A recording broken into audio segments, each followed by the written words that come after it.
Wah, ini sangat rawan sekali, bisa menurut sana menurut sini.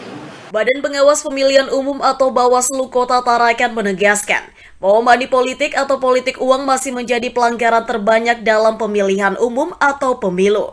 Seperti pada Pilgub tahun 2020 dari 17 pelanggaran, ada 5 kasus terkait money politik.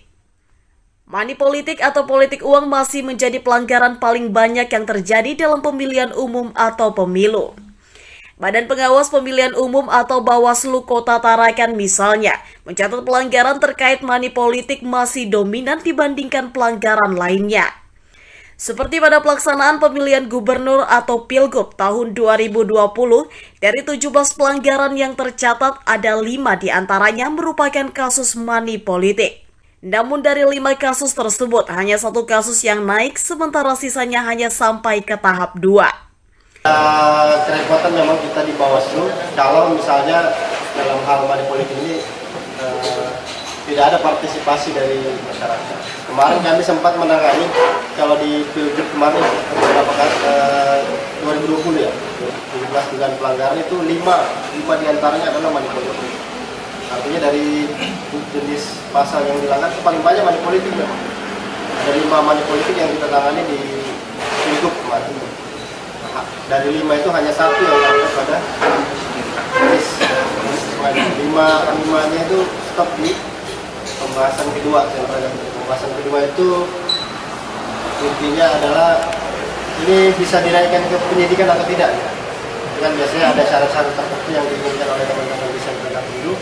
Apakah suatu perkara itu bisa dinaikkan dalam tahap penyidikan. Banyak tantangan. Yang pertama pada tataran regulasi. Kalau kita baca Undang-Undang Pemilu 2007 tahun 2017, dia membedakan pasal terkait dengan money politik. Kalau kita bicara regulasinya, ada tahapan-tahapan tertentu. Pada tahapan kampanye berbeda pasalnya dengan pada tahap masa tenang, berbeda juga pada saat hari pemungutan suara. Jadi ada 3 pasal yang mengatur terkait dengan money politik. Itu nanti pada saat masa hari pemungutan suara baru dikatakan setiap orang. Ini kan dari sisi subjek ini kan sudah berbeda nih. Sekarang kan pemahaman masyarakat juga tidak sampai ke situ. Dianggap bahwa setiap money politik itu bisa digunakan. Padahal di Undang-Undang 7 tahun 2017 dibatasi oleh waktu. Ini menjadi tantangan juga. Waktunya terbatas, berbeda dengan kasus-kasus konvensional.